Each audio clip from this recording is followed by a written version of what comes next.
Hello class, my name is Ankit Kumar. I welcome you all in our YouTube platform channel. आज हम in depth में बात करने वाले हैं इंडिया और चाइना के कॉन्फ्लिक्ट के बारे में. जैसा कि आपको पता होगा कि रिसेंटली क्या हुआ कि चाइना ने अरुणाचल प्रदेश के कुछ और जगहों का नाम बदल दिया. इस बार इसने करीब करीब 30 जगहों का नाम बदल दिया है. आपको पता है कि मैकमोहन लाइन की वजह से ये प्रॉब्लम्स हमेशा से चलती आ रही है. चाइना इस चीज़ को मानता ही नहीं है. चाइना बस अपनी मोनोपोली चलाता है हर जगह पे. कई बार हम कॉन्फ्लिक्ट भी देख चुके हैं इस चीज़ के ऊपर. तो देख लेते हैं कि रिसेंटली हुआ क्या. पहले मैं आपको एक बार दिखा देता हूं कि जो LAC वाला सीन है वो है क्या यहाँ पे. तो ये देखो, ये अपना लद्दाख वाला पोर्शन है जिसको हम line of actual control LAC के नाम से जानते हैं. इसके इधर आओगे तो ये तिब्बत वाला रीजन है और ये जो लाइन आपको दिख रही है ये मैकमोहन लाइन पूरा यहाँ से ऐसे गुजरती है और यहाँ पे आपको अरुणाचल प्रदेश दिखता है. अब अरुणाचल प्रदेश को वो चाइना क्या बोलता है कि वो तिब्बत का ईस्टर्न तिब्बत के नाम से उसने उसको नाम रख दिया है और इसी की वजह से यहाँ पे आपको बार बार डिस्प्यूट देखने को मिलेगा. तो क्या था आज न्यूज में, क्या था, इसको भी एक बार हम देख लेते हैं. जैसा कि आप देख रहे हो यहाँ पे लिखा हुआ है India rejected as senseless China remaining of some places in Arunachal प्रदेश.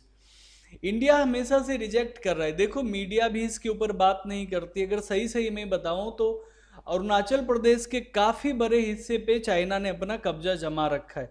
अरुणाचल के साथ साथ जो भूटान के आसपास का जो हमारा रीजन है उसके पास भी हमें, ये चिकन नेक के पास भी हमें देखने को मिलता है कि चाइना ने वहाँ पे एक अच्छा खासा अपना कैंप बना रखा है. अब इंडिया ने क्या रिस्पॉन्ड दिया इस पे, तो इंडिया ने यहाँ साफ साफ बोला कि देखो आप अगर अपने प्लेसेस को, अगर आप प्लेसेस का नाम बदल देते हो तो इससे ये चीज़ साबित नहीं हो जाता कि वो प्लेस आपका हो जाएगा.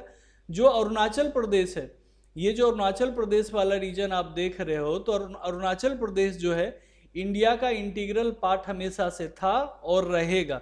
अब कितने भी नाम चेंज कर लो इससे फर्क नहीं पड़ता है. एक बार हम बैकग्राउंड देख लेते हैं कि क्या चला था इससे पहले. कई बार चाइना ने इसको रीनेम करने की कोशिश की है.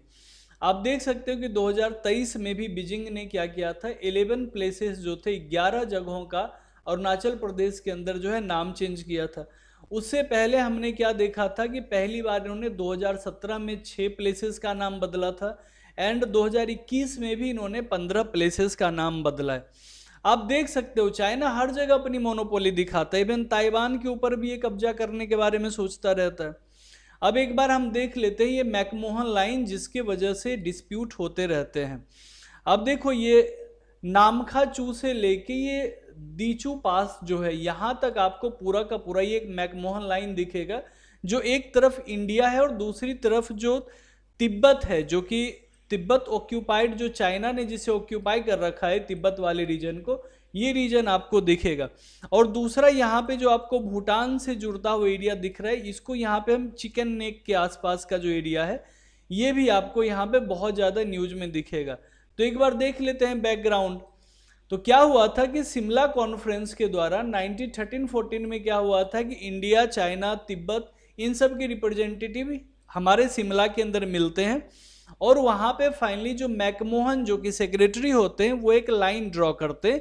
करीब 890 किलोमीटर का वो लाइन ड्रॉ करते हैं जिसके अंदर ये चीज़ मेंशन्ड होती है कि एक टेरिटोरियल बाउंड्री वहाँ पे बना दी गई इंडिया और चाइना के बीच में. हालांकि चाइना इस टेरिटरी को मानने से बाद में इसने इनकार कर दिया और यही वजह था कि आपने वहाँ पे क्या देखा था कि जो 1962 का वॉर हमने देखा था वो भी इसी वजह से हुआ था.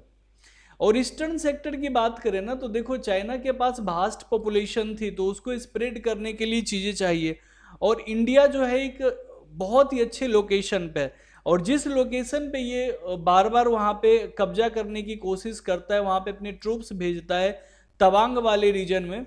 तो देखो इसका इकोनॉमिक इम्पोर्टेंस हो ना हो लेकिन कल्चरल सिग्निफिकेंस यहाँ पे बहुत ज़्यादा देखने को मिलता है और यही वजह है कि चाइना बार बार कहीं ना कहीं इसको चाहता है इन्वेड करने के लिए. ठीक है, अब आगे देख लेते हैं इंडो चाइना वॉर.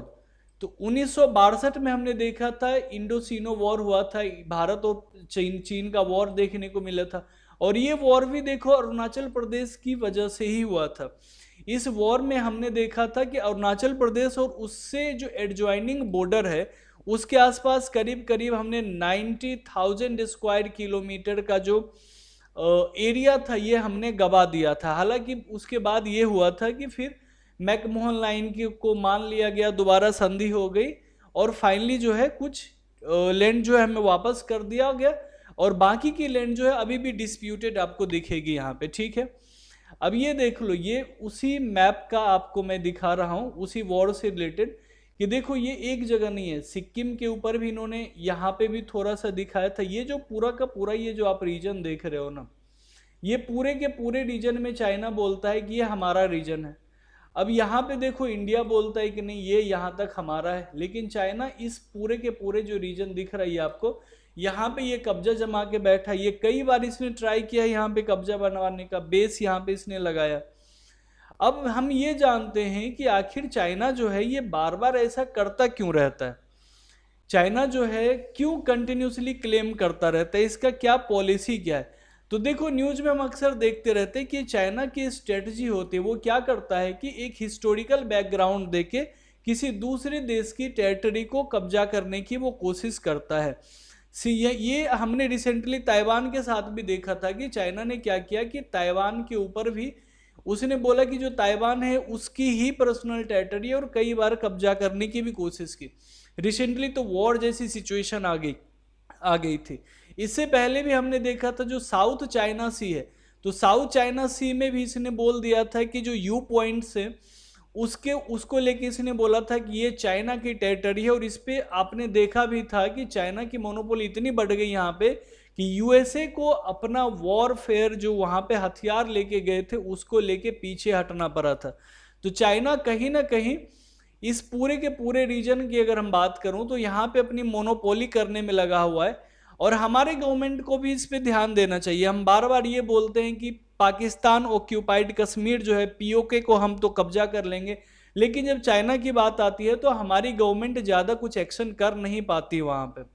तो गवर्नमेंट को एक स्टेप लेना चाहिए ताकि हमारी इंटीग्रिटी, हमारी सोवरेनिटी को यहाँ पे प्रोटेक्ट किया जा सके। आई होप आपको ये समझ आ गया होगा कि क्यों ये एरिया, इस पे क्यों चाइना कब्जा करता है और हमारे लिए ये कितना इम्पोर्टेंट ये एरिया है। हमारे लिए देखो ये हमारा सर है। अगर अरुणाचल प्रदेश की हम बात करें ना तो सबसे पहले सूर्योदय यहाँ पे उगता है, ये हमारा सबसे ईस्टर्न पॉइंट है। अगर ये चाइना हमसे छीन के ले गया तो ये बहुत बड़ा इशू हो जाएगा। तो हमारे प्राइम मिनिस्टर को इस पे थोड़ा सा टाइम देना चाहिए, उनको बात करनी चाहिए, डिस्कस करनी चाहिए। आपको कहीं नहीं दिखेगा कि इसके ऊपर डिस्कस की जा रही है।